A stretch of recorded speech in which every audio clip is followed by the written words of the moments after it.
Hello and welcome back to another episode of the Mindsets podcast. Today I'm joined by a lovely guest who I haven't seen in a little while. Do you want to give a bit of an introduction to yourself? Perfect. Thanks for having me. I am Sam. I actually know Angus through Loughborough University. I originally grew up in Zimbabwe and now I'm living in London working as a nutritionist and a running coach. Amazing. So Zimbabwe is pretty rogue. I mean, I wouldn't have guessed that when I first met you based on your accent because I would have jumped straight to South Africa. Do you get that a lot? Every time. I don't think I've ever been asked if I'm from Zimbabwe, but no one really knows where Zimbabwe is, what it's about. So. I know it's somewhere in Africa. My geography is not great. I'm not going to pretend that it is. But like, how long did you grow up from? You were born. Is a better way of saying it. You were born in Zimbabwe and you grew up there for how long? Yeah, so both my parents were also born in Zimbabwe. I was born there and then I lived there until I was 18. So did all my school years there and then came across here for uni. That is really cool. So I obviously am very aware of what school life is like in the UK. Talk to me a little bit about school, younger years in Zimbabwe. What's it like over there? Honestly, I don't think you can beat it. I might be biased, but very sports focused. Obviously, you have beautiful weather, so you spend a lot of time outside. School is very different. You start school at 7:30 and you normally have sport before if you're in a lot of the teams. So I used to start sport at 6 o'clock in the morning, sport from 6 to 7, school from 7:30 till 1:30, and then 2 till 6 was also sport. So you've got a full day of school and sports, spending most of your day outside, I'd say. That's quite a lot of sport. And I mean, correct me if I'm wrong, but I assume it's quite hot over there. Yeah, it is. And I don't think you realize how hot it is and how tough it is playing sport there until you come here. And you're like, if this was the temperature, yeah, no one would be outside. But you kind of get through it. The sport is structured around seasons. So you're kind of doing your water-based sports in the summer and then your land-based sports during the winter, which is still quite warm. So how old were you when you started doing this sort of sporting regime around school? So it wasn't as intense at junior school. I think, do you call it junior school? Yeah. We call it primary school. Why? No idea. Don't know what that means, but junior school makes sense to me. Yeah. Yeah. It wasn't as tense. You still had sport after school. You have compulsory sport, so it's not actually an option. You have to play a sport at school. So you're introduced at quite a young age, but I think it's good. And then high school is obviously a little bit more intense. You still have your compulsory sports, but it's a lot more of your afternoon is taken up by it. Sure. And what are the compulsory sports? So you can choose. I think for girls, you had to do hockey or soccer, football in the winter, and then you had to do swimming in the summer. And boys, you had a choice between soccer, rugby, and hockey in the winter, and then swimming in the summer. Okay, it's pretty similar to the UK. I mean, obviously the UK in summer, we tended to do, well, at least at my school, we did a bit of cricket. Sometimes we did rounders. Love a game of rounders, by the way. I love rounders too. But yeah, we tended to do similar sort of sports. Interestingly though, because it is hot, and is the ground not really hard for some of those sports? No, everything gets watered. Oh, I guess that's quite an obvious thing to really consider. Yeah, fair enough. There is one interesting note. So I have a friend that I used to play rugby with. Don't know if he's ever listened to this. If Dan Loftus, if you are listening to this, hi. He grew up and played some sport in South Africa, and it's actually very normal for them to play rugby barefoot until they were like 16. Just based on the fact that, yes, the ground was watered and that sort of thing, but there was risks of injuries and stuff like that. Did you have anything nuancy like that? Interesting. No, I wish I had more to give you there. The closest we got to that was taking our ties off at school when it was too hot. Okay, cool. But then you had those compulsory sports. Were any of those sports, your main interest sports, or did you develop your own? So my main sport at school was water polo, actually. That was my favorite sport. I loved it. I loved the water-based sports. That in the summer, and then in the winter, mainly hockey. Didn't love hockey, but I was good at it. So I played a lot of it. And then I also did a lot of triathlon. So all three of those sports I actually did at a national level. Oh, wow. In Zimbabwe before I came across here. And so how long were you doing those at a national level? So triathlon, I ended up doing 2 years competing for Zimbabwe. Hockey, I did the whole of my high school career, so 6 years. And water polo, the same, 6 years. And then as you came to the UK, you decided to no longer do some of those? So I actually did come across, I dropped hockey as soon as I could because I really didn't love it. Oh, interesting. And then water polo, I actually did play for a while here. So I came across and studied at Exeter for my undergrad and was playing water polo on the Exeter team there. But I just don't get along with indoor pools. It's such a different sport being inside in this chlorine box when I'm used to being outdoors in the sun and playing water polo. So I just didn't love it. I found the training hours quite antisocial. We were training at like 10 p.m. For anyone who knows me, I think I've grown up as being a very early morning person. So by the time it gets to 5 p.m., I'm like, I'm done for the day. So yeah, it just didn't really suit me. So I decided to stop playing water polo and I started running more seriously. Okay, and in that transition, you've spoken about the fact that, you know, you're a morning person. Yeah. There's definitely an element to university is you're kind of left to your own devices quite a lot of the time. So, I mean, if you don't turn up to a lecture, if they take attendance, they'll care. If they don't, they don't care. But you are way more in control of your daily life, especially when you're away from home and that sort of thing. So coming from a background where you do your sport before and after school, it doesn't sound like it's, you know, regimented like the army or anything like that, but there is a regimen to follow. Yeah. How did you find, you know, losing that? I think I found it very tough. And I think I kind of took it into my own hands and I was still very regimented and I was still getting up really early, getting things done. I still do. And I was very strict with my time. And if I had something that I wanted to do, I would get it done. But I think I got to a stage where actually it became more controlling than I would have wanted it to be. Okay, interesting. So as you got more into running then, as you left indoor pools behind, did you always feel like you're a natural runner? Was that one of your stronger things in triathlon? No, actually, running was my weakest point when I was doing triathlon. But my dad's always been a runner. I used to tell him he was crazy. I don't know if you've heard about the Comrades Marathon. No, go on. It's a 90k race in South Africa, which is this like heat hills, probably the toughest race, I'd say, on the road. And he's done that 11 times. Damn. And he's run more marathons than I can count.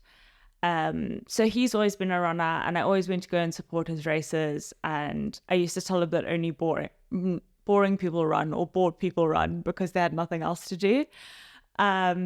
So I think I've always had the genes to run, but I just never really got into it at school. I was forced to do cross country and that kind of thing, but it wasn't really my thing. And then when I came across, it was kind of like I could do it whenever I wanted. There were people who I could go and run with. And yeah, it just kind of brought some more structure to, I could still train, but I could train around when I wanted to. Okay. And running in England, I mean, we do have hills, that sort of thing, but we kind of have just briefly spoken before we recorded about going back to Zimbabwe, where your family was living. Yeah. Very different terrain. How did you find coming from that sort of training environment to here? And then every once in a while you still go back. So what's the flip like? Oh, now I've really felt it. So I was never really a serious runner before I came here, so I didn't really notice. A lot of people actually joke with me and say that I have an advantage because I grew up at altitude, basically. This is true. Our house is, I don't know what it is in feet, but we are 1,500 meters above sea level. Oh, that's a long way. Okay. And I live on top of a mountain. So we joke about it, but cars literally stall going up my driveway.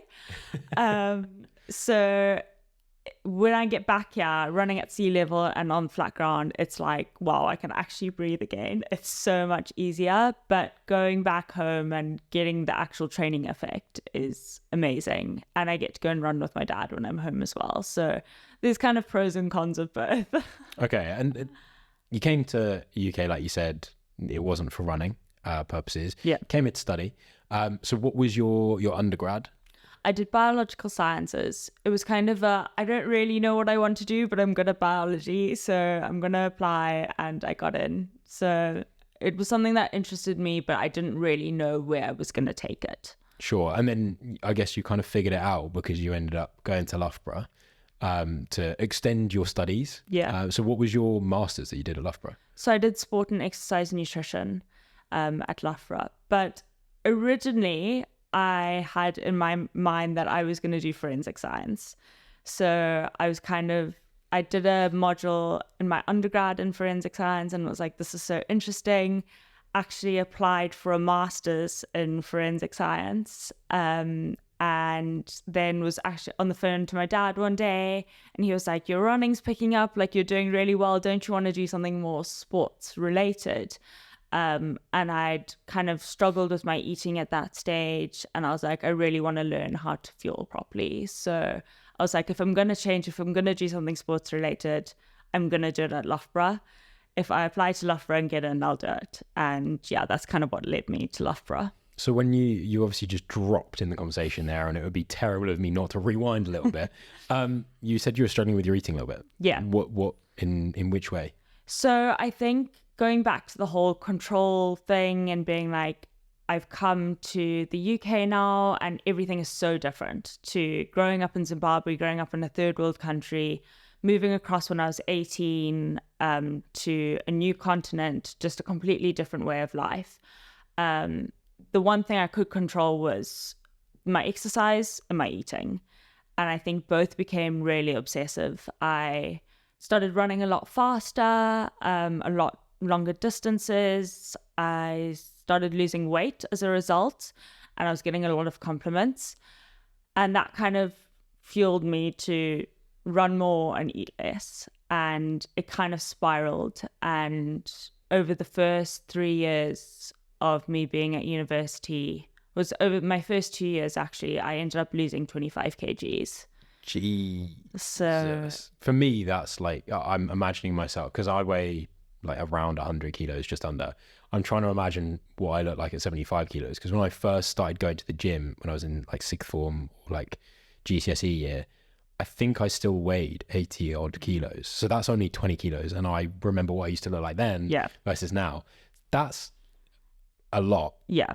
Okay. It was huge. It was very unhealthy and very unsustainable. And it was something that I struggled with, and I didn't really realize the extent of it. Were you still going quicker in your running as well? Yeah. Okay, so I guess that kind of there wasn't this shocking thing because you were still getting better in some way. Exactly. And people were complimenting me. I was getting faster. I didn't see anything wrong with it. And when I really realized how bad it had got, I hadn't seen my parents for a year. And they came actually across to surprise me. I'd entered my first half marathon. I didn't know they were coming. And my dad was like, it was my first half marathon. It was huge for him because he's obviously a huge runner. He was like, I'm going to be there to support you. So they flew to London to surprise me. And I think when they saw me, they were just like, oh my goodness, what has happened? That's difficult. And did they outright say it straight away, or did they kind of speak to you after you'd done your half marathon? But after, I had a great race. And even then, though, I just didn't really take on board how serious it was. Because, you're performing and you see yourself every day. So you don't see the huge, drastic change that everyone else is seeing after they haven't seen you for months. So what was the switch for you? Did your performance start to tail off in terms of improvement? So no, actually, my performance kind of stabilized. It was really good. I was performing well. The turning point for me was probably seeing, after being in the state for over a year, probably 2-3 years, just seeing the mental impact it had on my parents and how hard it was for them to see me go through this. Okay. And you obviously didn't see those guys that often. No. So it must have been each time was a bit more shock. Yeah. And so then that fed into you realizing kind of the change that you had made because you could visibly see someone else's reaction to it. Yeah. So is that what sparked, you mentioned that kind of drove you into studying nutrition. Yeah. You kind of had a sort of self-realizing moment of, I need to learn what I'm doing wrong. Yeah. Is that right? Yeah. Okay. Exactly. And I think I did. But the sad part is that I didn't face the consequences then. I'm now paying for them down the line. Now that I feel like I've got a grip on my nutrition, I'm back to being healthy. I'm paying the consequences for my actions 5-6 years ago. What sort of consequences? So my past 2 years have literally been injury after injury. As anyone who has known me previously knows that I go run every day. Like I was a really good runner. I was a distance runner. I was competing at marathon level. I was even ranked second in the UK for marathon time under 21s. And the past 2 years, I haven't been running consistently. I am at a stage now where I can't even run every day yet. Okay. And that's just sort of damage that was done. And then now, now you're starting to feel it. So you've gone to Loughborough then, if we go back to then, you've started to learn new things about nutrition and study it a little bit more. Yeah. I obviously, for context, for everyone listening, we've said we met each other at Loughborough. So I finished my final year and I wasn't quite ready to be an adult yet. So I decided to move into a house for a few months over the summer, which Sam was living in. So we got to know each other then. And then pretty much my first sort of, I guess, meeting of you, I think, was when you came back from a run. So like, I seem to remember through that summer, you were running twice a day and the distances were at the time far further than I had ever run. Yeah. And you were on it, like on it. So talk to me a little bit about how the studying went at Loughborough and your training and that kind of thing. Honestly, Loughborough was incredible. I think it was obviously a shame because it was still kind of locked down when we were there, so we didn't really get the full experience. But I was training with a really great group of girls. We had Bill Foster as our coach, so I was running with the Loughborough athletics team, which was just like a dream of mine. It was amazing. Training was going really well. Bill was actually a fantastic coach. He got me through London Marathon. I PB'd there without any injuries in my training block, which was amazing because I was extremely underweight while I was at Loughborough. So he managed my load really well. I did love it though. I still was feeling all right. I still wasn't really paying I wasn't paying the consequences for my actions before. Studying was also great. Like I learned so much at Loughborough, and before that I'd been passed around from nutritionist to nutritionist and none of them were sports people. And I found that really difficult trying to listen to someone who just didn't know how much I loved running and how invested I was in the sport. Like my goal was to get as good as I could at running. And their solutions were just cut back on your running. And that wasn't an option for me. So I think learning myself just how to fuel correctly and what my body actually needed and why I needed as much as I did really did help. And I did start to put that into practice. So I think Loughborough was great. I think you've touched on something there that's quite interesting. It's very important, and I think the most relatable thing that people might have, because not everybody has like a nutritionist, but at some point everyone who's active has probably seen a physio for an injury, right? And I have always found I have gone to a physio, often NHS provided. They've turned up, they've given me a bunch of exercises, they've told me what I should and shouldn't do, and there's two problems with that. One, well, I mean, they stem from the same problem. One, they don't train the same way as me, and that's the problem. Yeah. And the two issues that stem from that is, one, there is this level of understanding that they don't have, and they can't relate to you, and that's very difficult. The other thing is, even if they do know everything they're talking about, they know what they're talking about. They're obviously qualified to say what they're saying. This might just be me, but I automatically unqualify them because I know they don't train. So I remember there was a lovely woman, I can't remember her name, but she was at the local GP. She was telling me what to do for a knee injury that I had. I could tell, and having spoken to her, she'd never played a contact sport. So she didn't understand what it was like to lose the contact sport or how the injury had really happened. Even though she's studied, she's been doing this job for years, she's dealt with many people that probably had the same injury that she's brought back to injury. I immediately was like, in my head, I don't think you're right. And I think that's really important. It's the same in coaching. It's the same in everything. It's so important to find the right person for you. And just because someone is fantastic doesn't mean they're necessarily right for you. Yeah. And also, if you are a physio listening to this and you feel attacked, don't take it that way. There are going to be people that get on really, really well with you. And if they don't, it is often a sign of them, not you. Yeah. So you ended up finding someone that could understand what you were talking about a little bit? Not really. I think that's kind of what drove me to Loughborough, and was like, I want to learn about this myself. And I want to learn about it from an exercise point of view, which is why I wanted to do exercise, sport and exercise nutrition. So that was great. I got the opportunity to do a dissertation where I focused on low energy availability studies in female athletes, which was exactly what I was going through. So that was really great. I did really well at Loughborough despite everything that I'd been through, and I'm really proud of that. So yeah. So I was going to say treat me like an idiot. I'm a fucking idiot, right? So your dissertation, there wasn't a lot of big words, but there were some kind of fancy words, as there should be in a dissertation title there. Yeah. What do you mean when you say low energy availability? What does that mean? Basically, not eating enough for the amount of exercise that you're doing. So the calories in are less than the calories that you're expending during exercise. Interestingly, if anyone has heard of James Smith PT or has seen any other PT talking about a calorie deficit, that is what you want. That's a great thing. You see that all over social media. You want to have a calorie deficit. That's not true all the time. No, it's context, and it depends what your goals are.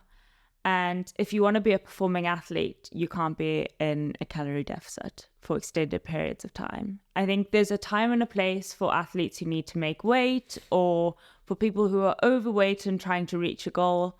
But as an athlete, you need to be fueling your sessions and you need to be fueling your body.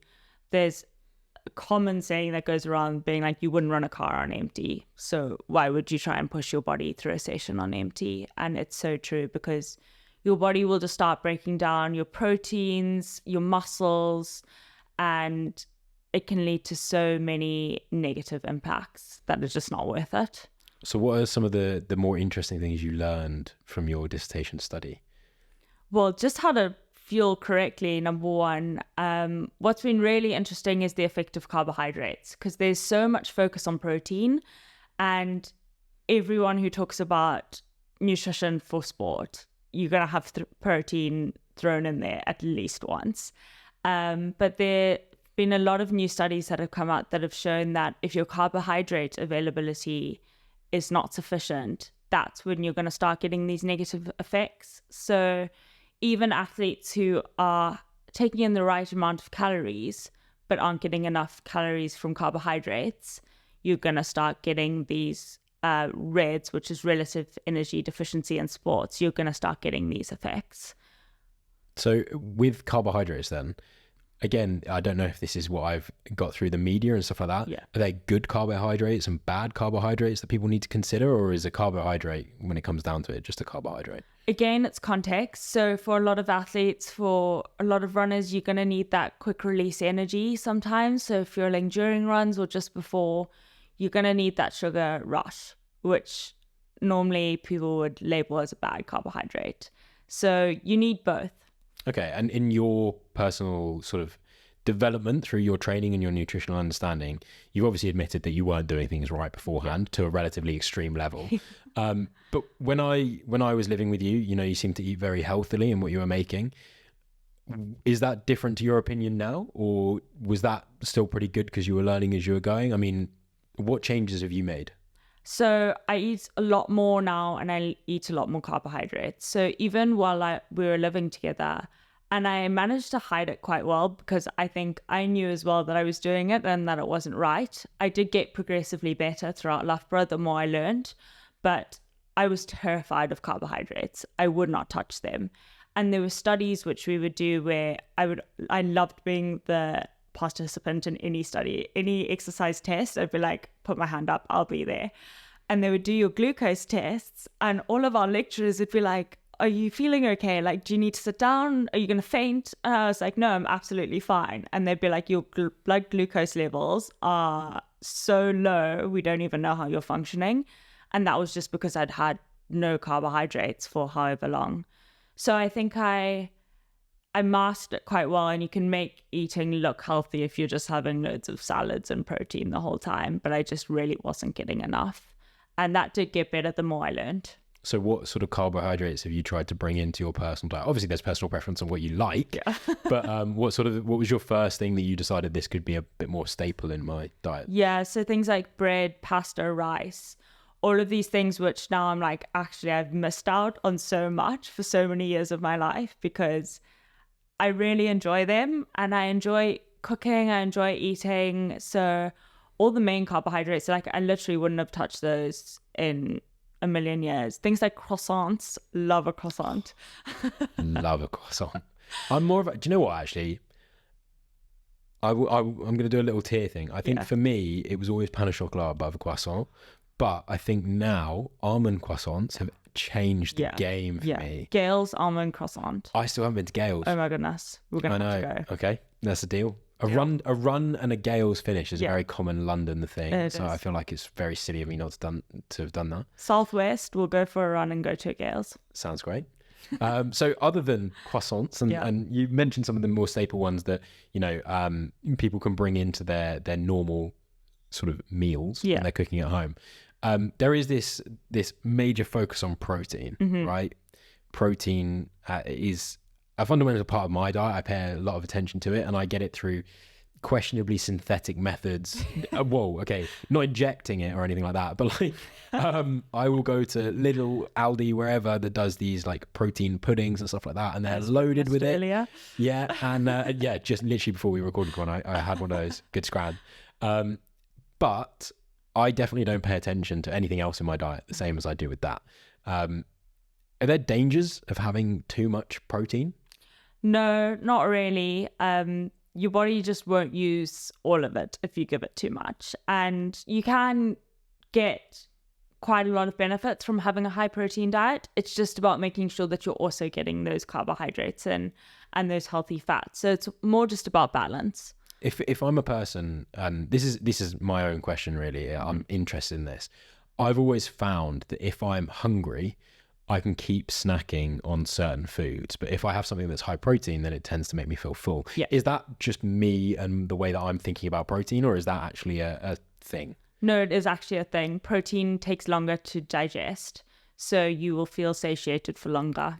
Okay, and when it comes to making plans for eating and food, I don't know if this is something that you've experienced as well. Obviously, if you're eating things that look healthy, so there's a lot of color in them, you know, bringing vegetables and that sort of thing, generally in terms of calories and density, you can have a lot more veg than you can for meat, for example, or some carbohydrates. Do you find that bulking out food with a lot of vegetables is a great thing to do if you're trying to lose weight, or is it actually not so good because you're not getting those other nutrients? Bulking out, if you're trying to lose weight, absolutely fine, because you're getting those nutrients still with fewer calories. But you've also got to be careful of things like fiber content and bloating, and it might make you feel a bit horrible initially. But like you said, you've just got to make sure that you still are getting, even if it's in smaller amounts, those carbohydrates and those proteins in, because everything works together for your body to absorb and digest. Okay, and I think for anyone that's looked at MyFitnessPal, it's got that target sort of pie chart or something that's a split of what you should be having. Yeah. And it tries to work it out for you. I've always looked at that and gone, well, I want low fat and I want low carb, but I'll increase the protein to make the pie chart fit better. It's probably really stupid. Like, I don't know, I've not studied it. I don't know what I'm talking about, but that's what made sense to me when I was trying to cut down on some weight or something. If you're doing that, should you be trying to get in a calorie deficit while still balancing all of those three? It again depends. It depends on what kind of exercise you're doing as well. If you're doing really high intensity exercise, then you do need more carbohydrates because that is the fuel that your body's going to use. If you don't have enough carbohydrate during high intensity exercise, your body's going to start burning protein and fats. Well, it'll burn protein before fats. So it'll start breaking down your muscle unless you've trained it to go into a keto state, which takes a while, and I wouldn't say is the most efficient way to train. I wonder as well if there's a lot of understanding. Sometimes people plateau in the gym, right? Yeah.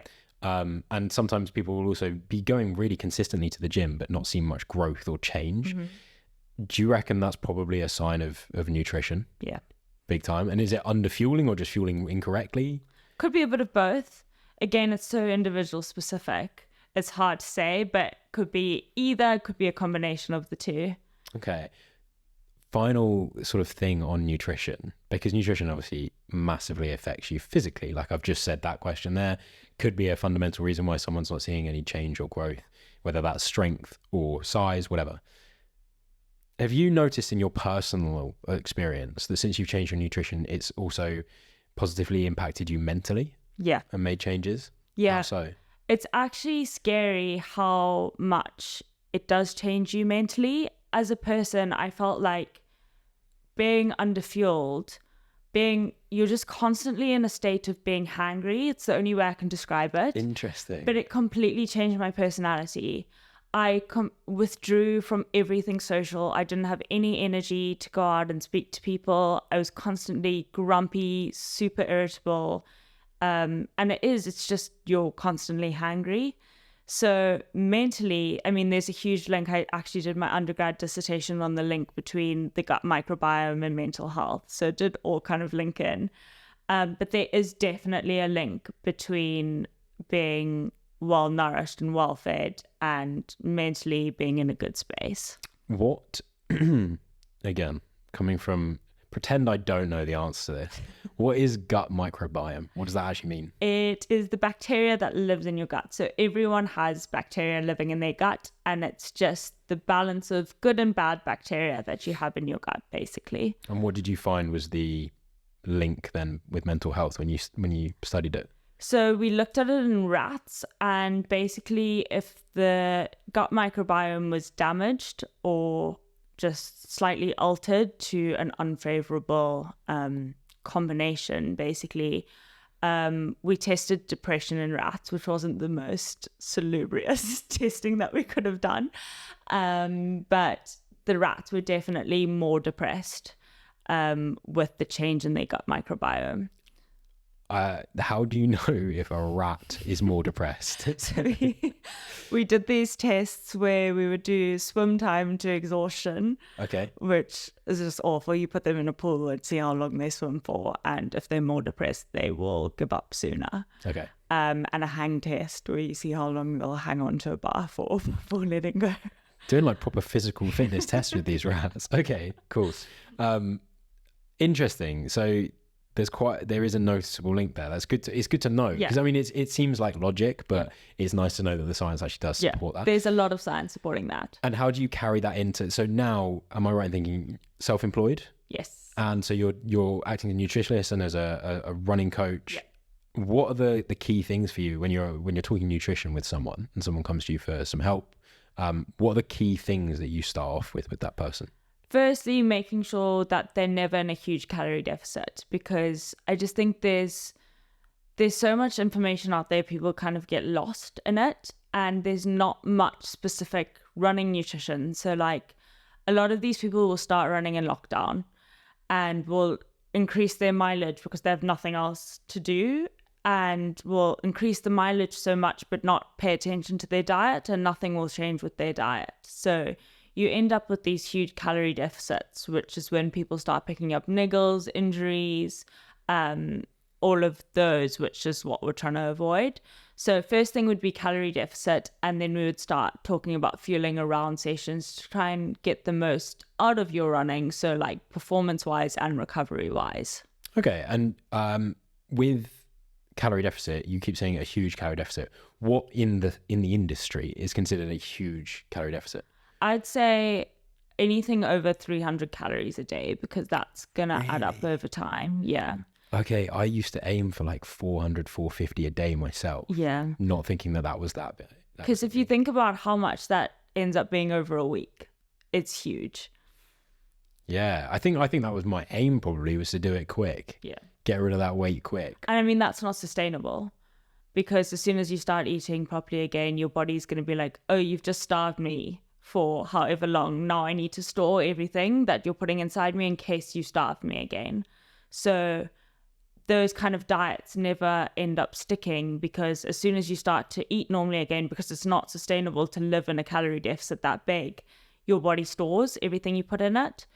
So if you're if you're reducing your calories just slightly less, so you're in a less of a calorie deficit, and it takes a little bit longer for you to lose the weight, it's going to be more sustainable, because then you can get back to an energy balance, and your body's not going to panic and be like, I'm going to go into starvation mode again.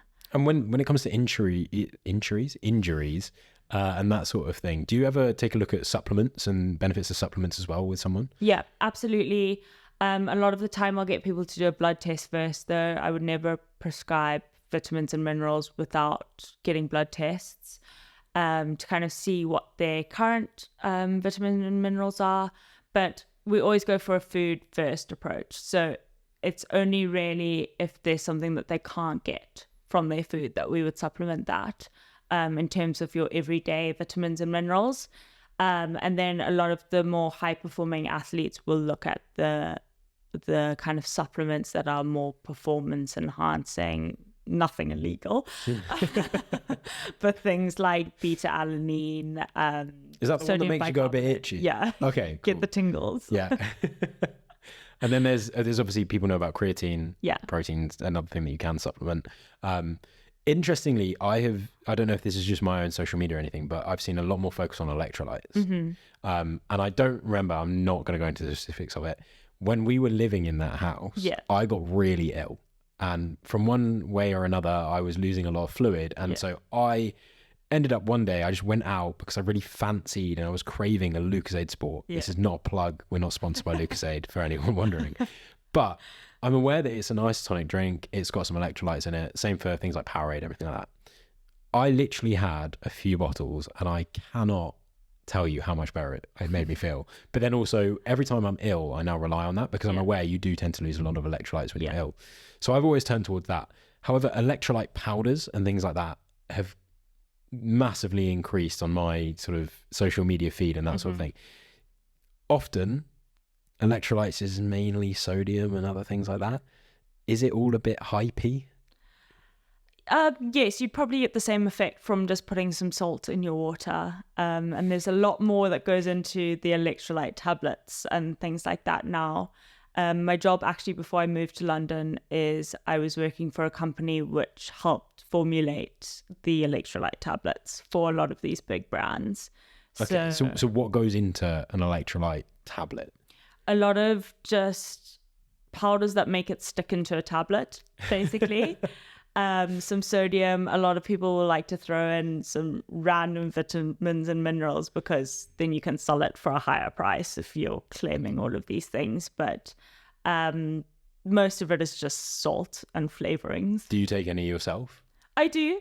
Okay. I do think they do help hydrate you. I don't love the taste of water. So anything that I can put in my water to make it not taste like water, I will. I don't think they're going to do any harm. They do have some benefit, but they're quite expensive for something that you could get from just putting salt in your water. So there have been times where I've literally just got crushed some salt into my drink and then added some squash. Because by the way, anyone listening that just heard Sam go, oh, I don't like water. If you're pretending that water is a better flavor than squash or anything like that, then grow up. Like, we're not the sponsored by a squash company, because I go through extortionate amounts of squash. It's ridiculous. It's become really bad, and I've tried to be an adult about it, if you can be an adult about it, and get double strength, but I seem to be going through it at the same rate. They have quadruple strength now. The thing is, I I don't know if anyone else listening to this has ever done this with squash. I know what color I like my squash. So the problem with quadruple strength is I think it would look too weak for me. I think that's the problem. Go through the same amount of quadruple There we strength go. as double There we squash. go. But there's your alternative. If you really don't want to get electrolyte powders, then you can try the crushed Salted salt and squash. Yeah. Give that a go. Yeah. Cool. That came from a nutritionist, by the way. Cool. Well, I've got some listener questions. So for people that are new to this, there's opportunities for the listeners to get involved. I love hearing from you guys. So head over to the Instagram page, which is mindsets_podcast. And in days leading up to doing a podcast, I will give a bit of information about the person coming on. And then if you want to ask any questions that you can have specifically answered to your tailored question, then that would happen now. So I'm going to start off. I'm going to start off actually with an anonymous question. So this person messaged in and they said, and this is quite well linked actually, how do you plan nutrition for sport, like a run, like around doing some form of activity? Yeah. Well, I will always make sure that before I do anything, I have eaten something, and that will consist of something carbohydrate-y and really easy to digest. So, for example, before a run, I would have either a banana if I don't have loads of time, or a bagel, or some oats, something along those lines. So something carbohydrate focused.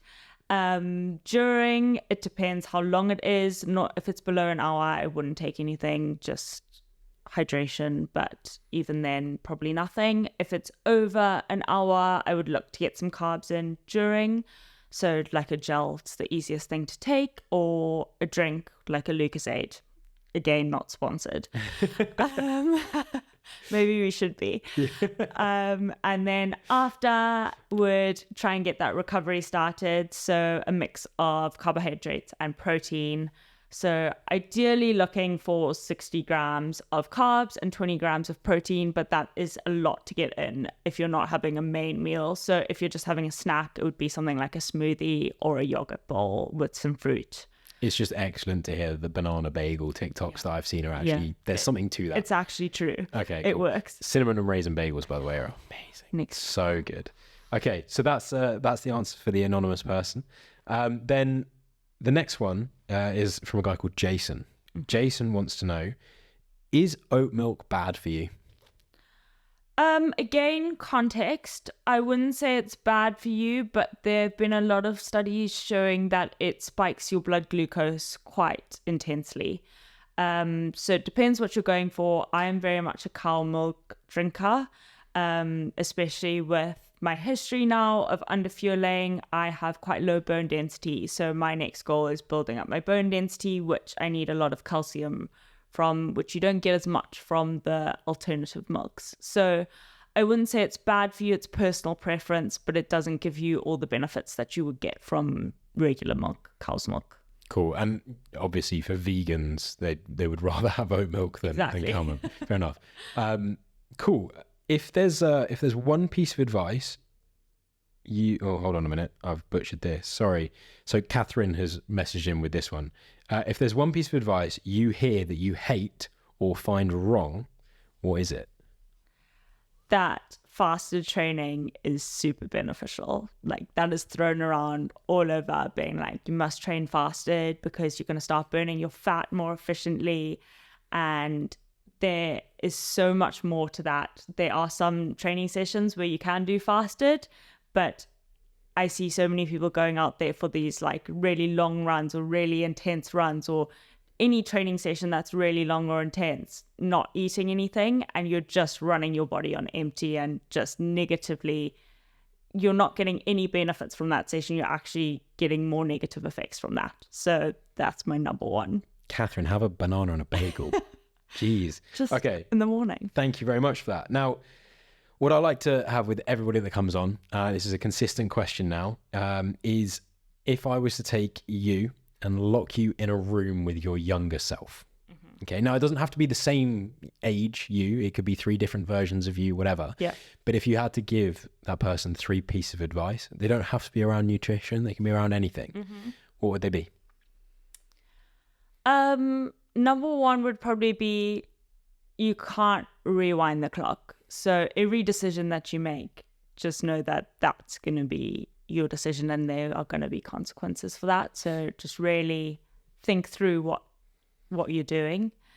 Number 2 would probably be, you don't always have to be going at 100%. It's okay to just take a step back sometimes.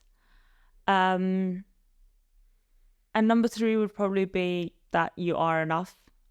You don't need to compare yourself to anyone else. Okay. That's some really good advice. Thank you for that. And I also have a different segment to this, which gives a bit of continuity between episodes. I'm not going to pretend that I came up with this idea. It's something that I've borrowed from other people. But I like my guests to ask each other questions without having a clue who's coming on. So I had Jason on in the last episode, and for context, because it hasn't come out yet by the time we're recording this, we had a really good chat. Jason opened up massively on some really big things that have happened in his life. He's very open about them now. He's a big advocate for talking about things. And he did that, and it got relatively emotional, but in a really good way. So he wants to know from other people's opinions, something that's slightly subjective, is happiness as a topic, because people consider things in different ways. But Jason's question for you is, what is happiness to you? I think happiness is being able to appreciate doing things I love and being around the people that I love. Okay, is there anything in particular in your head that you thought of when I asked you that question?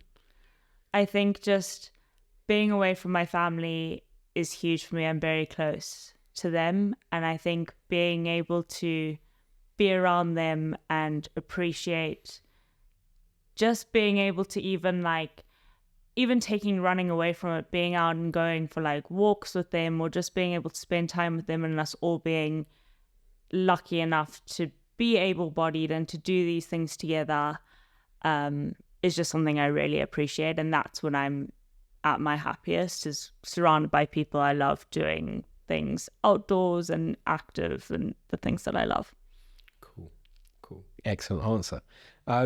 So before we kind of round up a little bit, what I want to know is, obviously now that you've gone self-employed, you're focusing on nutrition and giving other people the support that you wish you had, as well as with a bit of running coaching as well.